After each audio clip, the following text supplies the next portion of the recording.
All right, everybody, welcome back to another mock draft, post combine, post free agency, post just about everything. I haven't done one of these in a minute.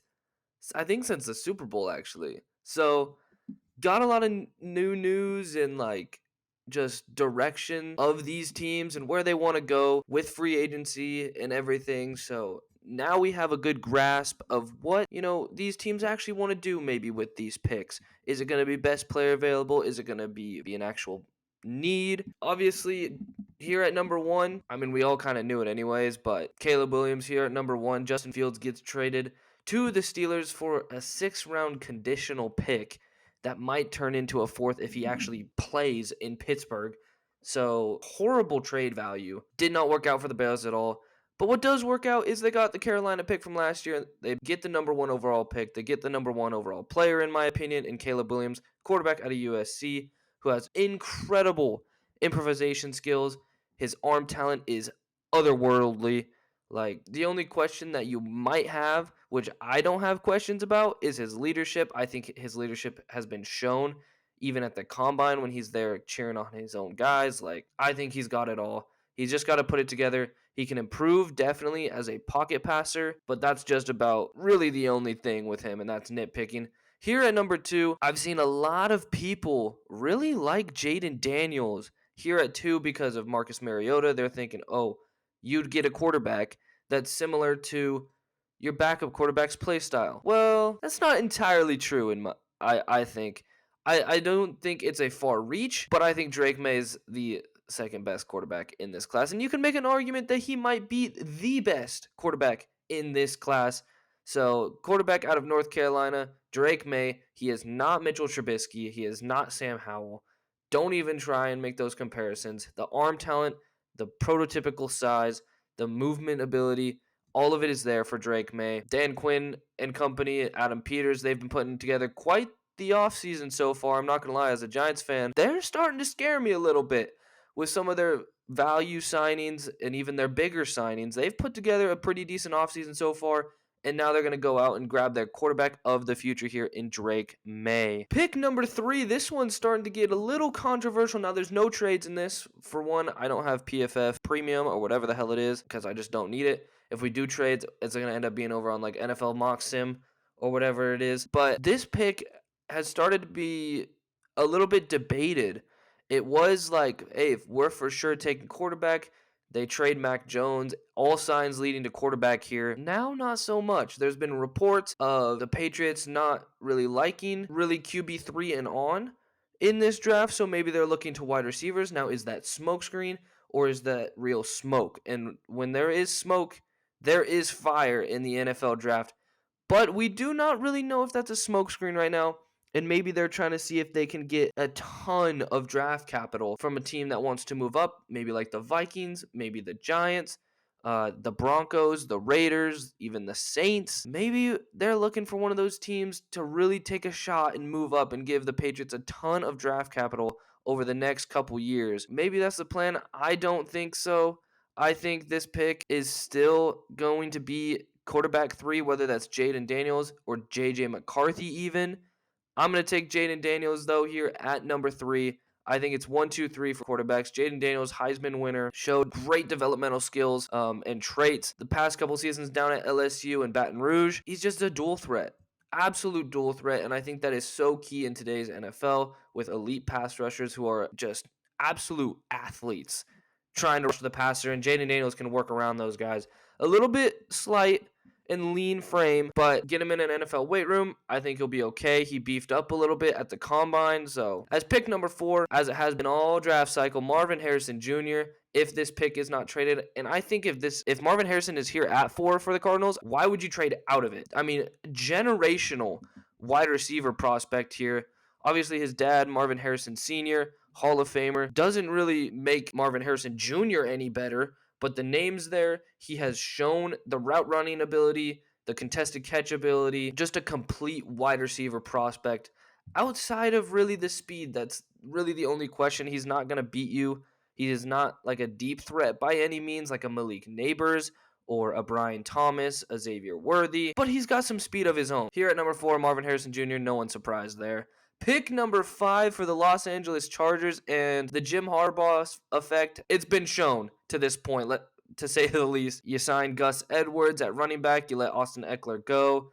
They've signed a couple offensive linemen, I believe, if I'm not mistaken. Obviously, they traded away Keenan Allen. They released Mike Williams, so that's a ton of cap off their books for the future and this year just in general. I mean, Mike Williams got $20 million off their books just by releasing him. We'll see where he ends up. Maybe that's Carolina. But here at number 5, I think that trend continues. Even though they did lose their 2 best receivers, Josh Palmer is still good. Darius Davis, who they took last year, is still there. It could be Brock Bowers, but I'm going to go a Jim Harbaugh mentality still, and I'm going to take Joe Alt because everything is lining up. You know, he wants to protect Justin Herbert. He wants to give him a run game to rely on, and then let Justin Herbert, kind of just do his thing because he is just that special of a quarterback in this league. I think Joe Alt makes a ton of sense. He's a great run blocker. He's developed as a pass blocker, and he's still one of the best pass blockers in this class. And at 6'8", basically 6'9", super long arms, big hands, that just screams Jim Harbaugh, man. It really does. So at 5 there, the Chargers get their cornerstone across from Rashawn Slater in Joe Alt. Pick number 6, I think this lines up pretty well for the Giants. You have trade back opportunities probably for people maybe coming up for J.J. McCarthy. Maybe the Giants take J.J. McCarthy. I don't know.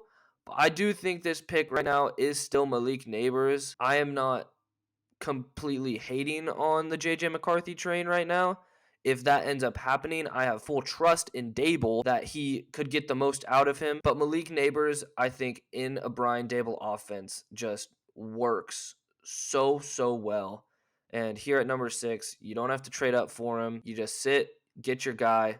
Malik Nabers, special after the catch, really good route runner. My only question really is the hands, but he didn't have too many drops, so I'm not going to worry too much about it. Pick number 7, Tennessee Titans. Brian Callahan, actually, new head coach, has built quite a decent team, honestly, through free agency. I do think this is still a tackle. I'm going to go Talise Fuaga.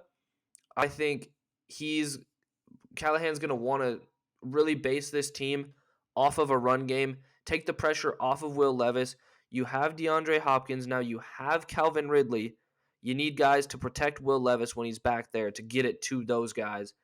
Talise Fuaga may be the biggest riser out of anyone in this tackle class in this offseason process. I mean, his Senior Bowl was electric. His combine was really good. Here at number 7, would not be surprised if the Oregon State product goes here to the Titans. Pick number 8, Atlanta Falcons. You got your new quarterback. Do you want to get him even more weapons?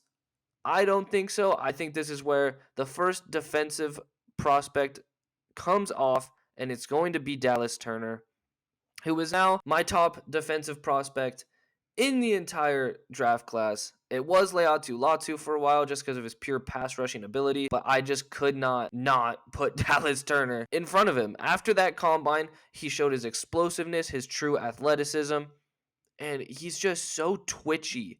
And yes, Laiatu Latu has the technical pass rushing skills. He's got the pass rush moves, the pass rush plans. He still doesn't play the run as well, or that well, but he has gotten better at it, and he definitely was better this past season. I think Dallas Turner right now is a better run defender and pass rusher, and then the athleticism is just absurd for the position. Pick number 9, Chicago Bears. Now they got Keenan Allen. You have DJ Moore already there. I don't think this is going to be Rome Odunze anymore. So you have Montez Sweat on one side. I don't hate going out here and getting an edge. I think Jared Verse is still a really good fit for the Bears in that Eberflus defense. I think this could be a Johnny Newton or Byron Murphy because they don't really have that interior pass rush. So, I mean, here at 9, picking the second defensive player off the board, I think whether you go this edge 2 here or defensive tackle 1, I don't think you can really go wrong. And it's really just who is going to fit better in your defensive scheme. Because I think all 4 of these players are worth taking here at 9 if you're the Bears. You can even trade back. This is definitely spot where you could trade back. Even the Jets right behind you to come up and solidify themselves offensive tackle 3 so no one moves up in front of them. I could definitely see that. There's a lot of different things you can do. Obviously, there's no trades in this. So I am just going to sit here and we're going to go a guy that I think for no reason has really fallen in this draft process in Jer'Zhan Newton, because the Bears just don't have anyone like that. I've kind of forgotten if they've signed anyone, to be honest, but I think Jer'Zhan Newton fits this defense really well. He faced a ton of double teams in college. Eberflus, obviously, when he was in Indianapolis, they went out and got a DeForest Buckner, who by no means is Jer'Zhan Newton DeForest Buckner. DeForest Buckner is what, 6'6" at the defensive tackle position, 6'7", whatever the hell it is. Super tall, maybe not that tall, but like he is absurdly tall for the defensive tackle position, like 99th percentile. Jer'Zhan Newton comes in here at number 9 from Illinois. Just a huge body in the interior of that defensive line. He can play the run. He can get a ton of pressure up the middle. Pick number 10 is going to be a tackle. I don't care, honestly. No, I changed my mind. Rome Odunze is here. Put Rome Odunze across from Garrett Wilson. And now Aaron Rodgers has got some weapons in New York. You did solidify the line. I think it's not solidified for the future by any means. I think the Jets still need to go out and get some offensive line talent. But if Rome Odunze falls here at 10, you have to take him. Pick number 11, Minnesota Vikings. Obviously, Kirk Cousins leaves to Atlanta. J.J. McCarthy falls here to 11. You don't got to trade up. Obviously, no one is trading up, though. So obviously, he's going to fall unless someone like the Giants takes him, or maybe even the Falcons. I don't know why they would do that. But falls here to 11. You get McCarthy without having to trade up and get rid of future draft capital. I think Kevin O'Connell with J.J. McCarthy is actually a really good fit. So it all works out for Minnesota. Pick number 12 for the Denver Broncos. I think this is really looking like, it definitely could be Brock Bowers here. I think this is looking at corner. And Terrion Arnold or Quinion Mitchell is probably your best 2 fits. And Terrion Arnold definitely, because he has that inside-outside flexibility. You already have a cornerback 1 in Pat Surtain in Denver. So they lost a lot of guys in that secondary, including Justin Simmons, one of the best safeties in the entire league, who is still out there on the open market, by the way. So I think getting more coverage ability is not a bad thing at all. You need depth at the corner position. It is such a volatile position with injuries, with guys having good or bad seasons just on a year-to-year basis. Like, get Terrion Arnold. He doesn't have to be CB1. He can be CB2 across from Pat Surtain, but he can also play on the inside in the slot or on the outside, in my opinion. Pick number 13 here for the Las Vegas Raiders. Brock Bowers is sitting here. Probably not a suitor for him, but he is. I think this could also be a corner. Obviously, they filled the interior of their defensive line with Christian Wilkins. So that is an awesome addition across from Max Crosby. And then obviously last year they drafted Tyree Wilson. So that defensive line is coming together quite well, to say the least. So I'm looking at corner. You really only got Nate Hobbs out there. I think Quinion Mitchell fits this Antonio Pierce defense really, really freaking well. I think he would get the most out of him. He's tough. He's competitive at the line. He loves to press. He's got great ball skills, in my opinion. He had, 4 interceptions in a game 2 years ago? So, you don't like that pick, Kiki? Kat's yelling at me. She's a Raiders fan. Apparently, she doesn't like the pick of Quinion Mitchell. I think I'd have to disagree with you. Could this be quarterback? Yes, if McCarthy falls. But I think Gardner Minshew would be just fine, honestly, for a year or two. If you have a horrible season, go up and get your guy.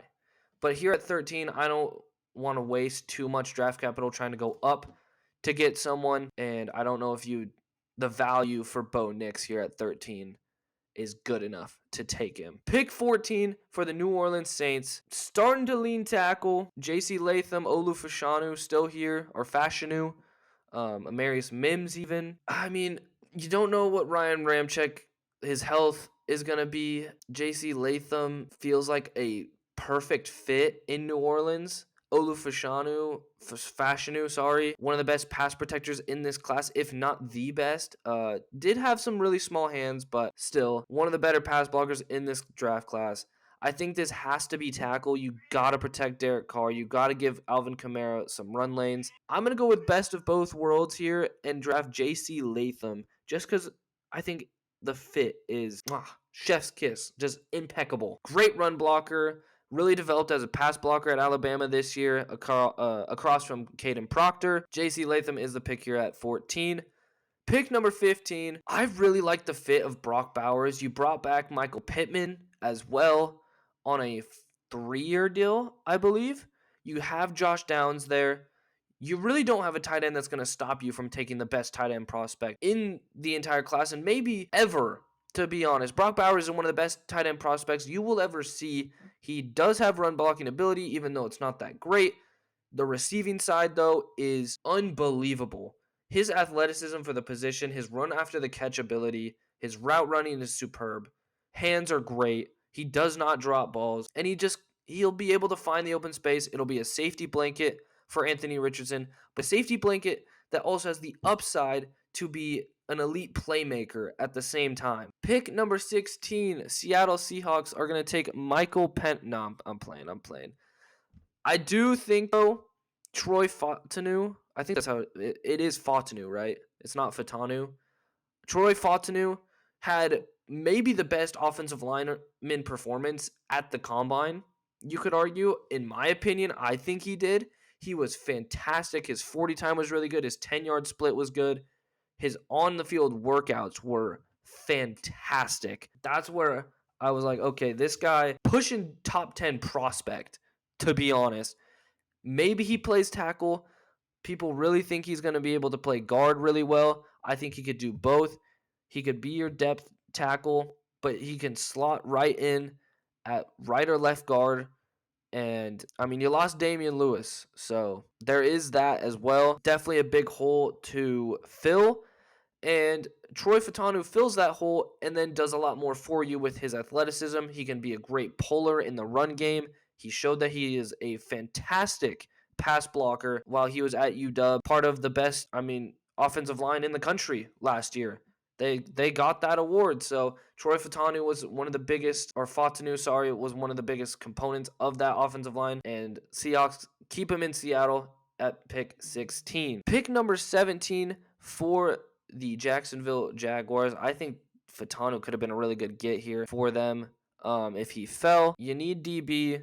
Cooper DeJean maybe still here. That wouldn't be too bad of value. Could go tackle. I'm trying to think of, because obviously you cut Darius Williams and Rayshawn Jenkins. You also lost Calvin Ridley. So this could be maybe Brian Thomas for the Jacksonville Jaguars. I know they signed Gabe Davis, but that would not stop me from going and get one of the best deep threats in this class, and Brian Thomas, who also has upside to be a wide receiver 1 in this league. I don't think you really have that guy right now in the wide receiver room. I think Brian Thomas as a fit really sounds sexy to that offense. I know you have Gabe Davis, but Gabe Davis does not come close to the talent that Brian Thomas has, the deep threat ability at his size. He also has some good route running that can still be worked on and developed. 6'3", 210 pounds, an absolute blazer, track star. And for that size, that's incredible. Pick number 18 for the Cincinnati Bengals. You love to pass the ball. Best pass blocker in the draft, sitting here at 18, Olu Fashanu. Easy pick for me. Protect Joe Burrow. We've seen it 2 seasons now.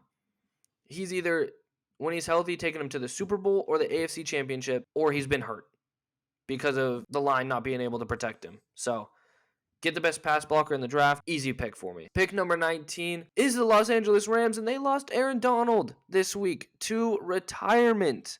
So, the obvious pick, hey, go get Byron Murphy. Super high upside, a little bit shorter, defensive tackle out of Texas, super athletic, kind of reminds you of Aaron Donald. Well, I wouldn't quite say that. By all means, though, Byron Murphy is a great player.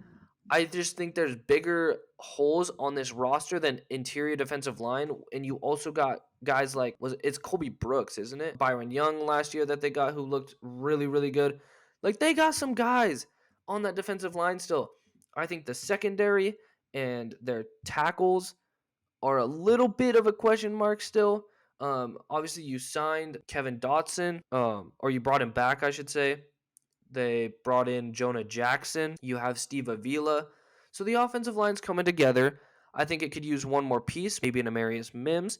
I also think that their secondary is still dog water and could really use some help. And I think Nate Wiggins can come in and be CB1 day one for this Los Angeles Rams team. I really wanted to go Byron Murphy just for the storyline, but I couldn't bring myself to do it when they already have some guys there that showed they can get the job done last year and had really productive seasons as well. Yes, they were on the same line as Aaron Donald, but they showed really high upside, especially guys like Byron Young and Kobe Turner. Where was I getting Colby? I mean, it was still close. Kobe Turner is what I meant to say. And then Byron Young. You have some guys there.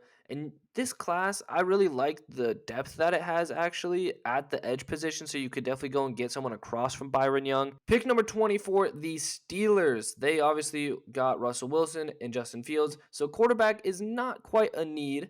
They did trade away Deontay Johnson, so you got Pat Freiermuth there still. You got Darnell Washington, George Pickens, obviously, who is wide receiver 1. So you got some guys, you got some playmakers still. Definitely could add to that. A.D. Mitchell, I wouldn't say a similar player to George Pickens, but coming out as a prospect, not the storyline, but I guess you could call it that. Both were injured. Both were at Georgia at one point in their collegiate career. Obviously, A.D. Mitchell transferred to Texas last year, had a great season. Both of them, though, coming out of the draft, had some injury concerns, I would say. A.D. Mitchell at Georgia was never fully healthy. But came up with some really big-time catches. Same with George Pickens. Putting those two across from each other would be really, really sexy, and I kind of like it, but I'm not quite sure that's the best move here.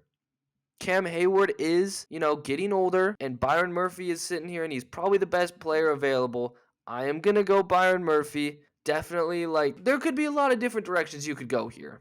And picking him right in front of the Dolphins, who could probably really use a guy like Byron Murphy, conference opponent, someone that is going to be a not perennial, but a year-to-year playoff contender, and even Super Bowl contender with Mike McDaniels in that offense over there in South Beach. So Byron Murphy can learn from one of the best in Cam Hayward. Super athletic, much more athletic than Cam Hayward ever was. And he's also on the inside of TJ Watt and Alex Highsmith. So that pass rush up in Pittsburgh is scary. And Kiki, I think, agrees. Key. But pick number 21 here for the Miami Dolphins. I think Jackson Powers-Johnson is still a really good pick. You lose Robert Hunt to the interior of that line. That really sucks. I think if Byron Murphy drops here to 21, it's an easy get. I am going to go Jackson Powers-Johnson, though. Just an easy pick, to be honest. I know I keep saying that, but this offensive line needs help just about anywhere you look. So the Dolphins get a guy who can also be a really good puller, but is one of the best interior pass blockers in this class in JPJ out of Oregon. Pick number 22, the Eagles wish JPJ actually falls here as Jason Kelce recently retired as well. I think Cam Jurgens, though, he's been set in line to take that position. Maybe this pick, though, is forfeited. Maybe they were tampering a little bit with Saquon Barkley. I don't know the full story. NFL is investigating it, though. We will see if the Eagles keep this pick. I imagine they probably do. And the Falcons as well were apparently tampering with Kirk Cousins before the legal tampering period. Don't look too deep into that, but I would imagine both the Eagles and the Falcons are going to keep their picks. Obviously, Eagles love going in the trenches, though. They love building for the future at those positions.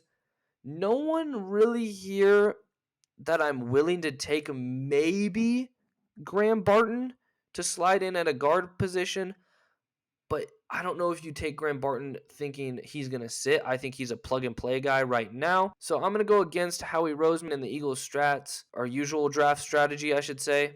Get Cooper DeJean, super, super versatile secondary piece, can probably play safety. He could probably play slot, outside. I mean, he's done it all. He plays punt returner.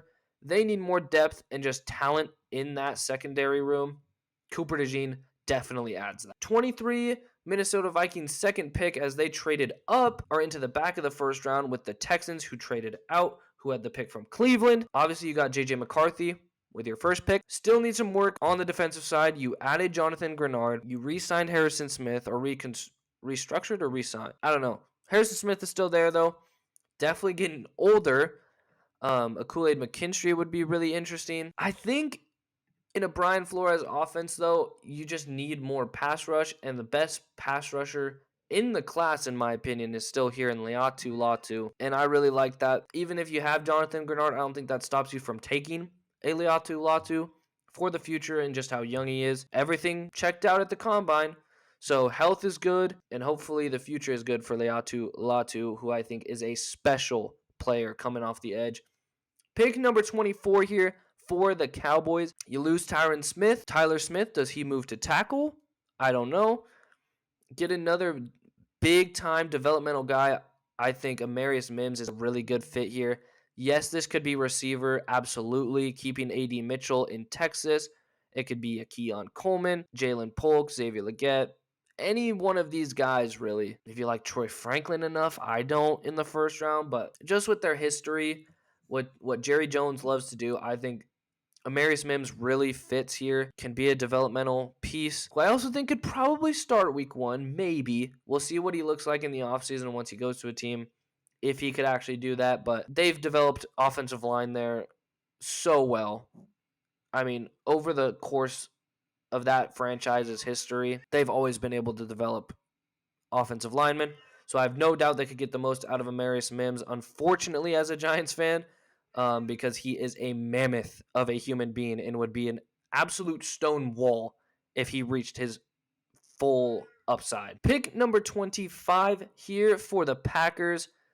You sign Xavier McKinney. You sign Josh Jacobs. You release Aaron Jones. So some interesting moves have been made. Darnell Savage obviously walked out, but I think Xavier McKinney is better than Darnell Savage. A lot more consistent player, that's for sure. Secondary still has some question marks, but it's more determined on the health. So I think you could definitely draft someone else later in the draft and be just fine. You want to go best player available.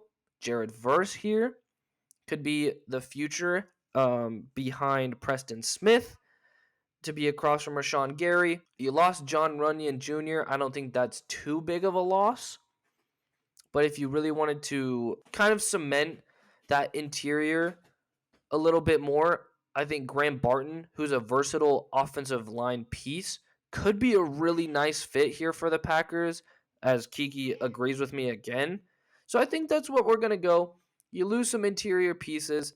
You do have some solid tackle pieces out there, but Graham Barton can play tackle. You lost David Bakhtiari. Graham Barton can play tackle, like I was saying. He can play guard. He's taking snaps at center.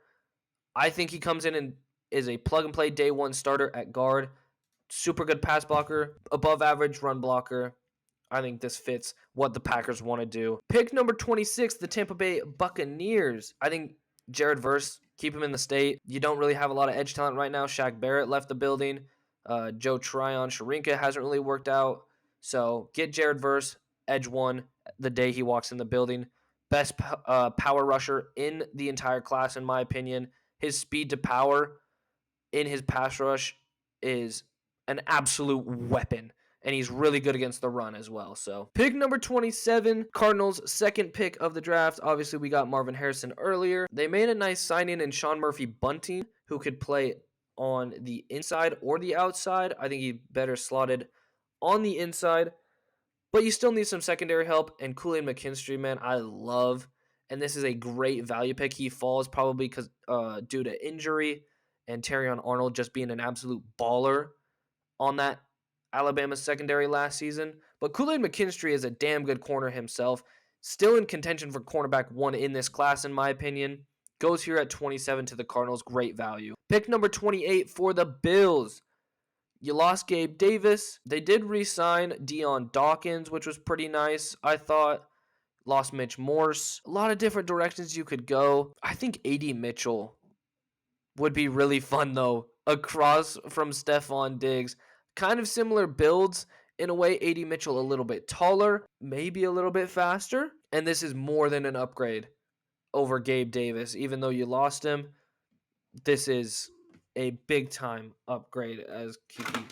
Dude, for the Detroit Lions, they lost Jonah Jackson to the Rams, I believe. Could go out and get a Jordan Morgan if you really wanted to draft him that highly. Christian Haynes, which I wouldn't hate. I think his talent and his production speaks for itself, and they've shown that they really don't care about positional value. They're going to take the guys that they want at whatever draft pick they have. I think this could be a receiver. This could definitely be corner, something they still need to work on. They did get Carlton Davis, but I don't think that solves your issues in the secondary. So I'm going to go and get Kamari Lassiter. I know Ennis Rakestraw has kind of been cornerback, 6, after the top 5 guys go.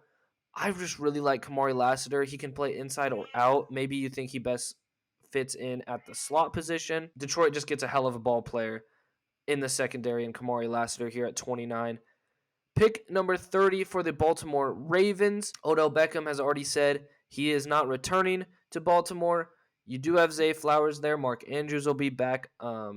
Isaiah Likely is still there. So you still got some guys. You re-signed Nelson Aguilar. Do you like anyone that much here in this receiving class to go and get him? I think Keon Coleman would be a solid player. Just jump ball, super good possession receiver, great hands. Maybe some of the best hands in the class, if not the best. I think you could also go O-line, though. You lost Morgan Moses. And in my opinion, if you want a day one starter who still has upside, it's Jordan Morgan. I really like Jordan Morgan. I really believe in the talent and the production that he's shown. I know some guys really like Tyler Guyton. I'm just not a big fan. The inconsistency scares me a lot. And I know he's still new to the position. He used to play tight end and all, but it does still scare me a little bit. But yeah, that's why I'm not an NFL scout, man. I'm not an NFL evaluator. And that's why obviously the athleticism and the upside are way higher than Jordan Morgan. But I think Jordan Morgan fits more of what the Baltimore Ravens want to do. Pick number 31. I mean, it says it right there. O-line or cornerback. Like, those are the needs for the 49ers. Tyler Guyton, definitely interesting. They did bring back Colton McKivitz, but only on 1-year deal. I actually think Kingsley Suamataia here, out of BYU, showed some really nice things at the Senior Bowl and at the Combine. Could be a really solid fit here for the Niners. Obviously, they don't think the right tackle position is solved for the future. And Suamataia, he could be the future at right tackle. He could be this year's week 1 starter even. He could be the left tackle of the future when Trent Williams retires. Like, the dude is a beast at 6'6", 320 pounds. Really good fit. Pick number 32 for the Kansas City Chiefs. Final pick of this draft. Receivers kind of lacking now. I still really like Keon Coleman. I think he is a first round guy, or could be. Definitely late first round, one of these last 4 or 5 teams. I don't know if he fits what they really want to do. They already have Rashee Rice, who is not similar to the way Keon Coleman plays, but he's not going to take the top off a defense, and he's kind of more of that possession route running type of guy. I think they're looking for a deep threat, and I think there is one. Maybe one that ran a 4.21, fastest 40 of all time in the NFL Combine, fastest 40 in history. Xavier Worthy here at 32. It just makes so much sense, man. It really does, being a part of this Andy Reid offense. And yes, they just signed Hollywood Brown. He's an older option. And by older, he's not that old. He's like 26, 27. Maybe he'll be 28 by the time the season starts. But Xavier Worthy hits another gear than Hollywood Brown does. And it's really not even close. Xavier Worthy hits another year that maybe even tops Tyreek Hill, might I add. So he does need to put on some weight again. I think that 165 number at the combine is a little bit skewed. I think he really wanted to run that fast, and he did. Put some more weight on, try to get back up closer to 180, and I think he still has that 4.2 speed that he showed at the combine. It shows up on tape, I can tell you that much. I just think the fit there for KC is really good. But that is the mock draft. Thank you guys so much for watching. Let me know maybe where I went wrong, where I went right. Who do you want your team to draft? Obviously, free agency has been nuts. I'm going to have a free agency grade video probably out tomorrow, as in Tuesday. Obviously, mock draft Monday today. So yeah, keep an eye out this week. I'm going to try to have a lot of content out, some housekeeping things. Like I just said, free agency grades will be out this week. MLB The Show franchise will be out this week with MLB The Show 24 coming out.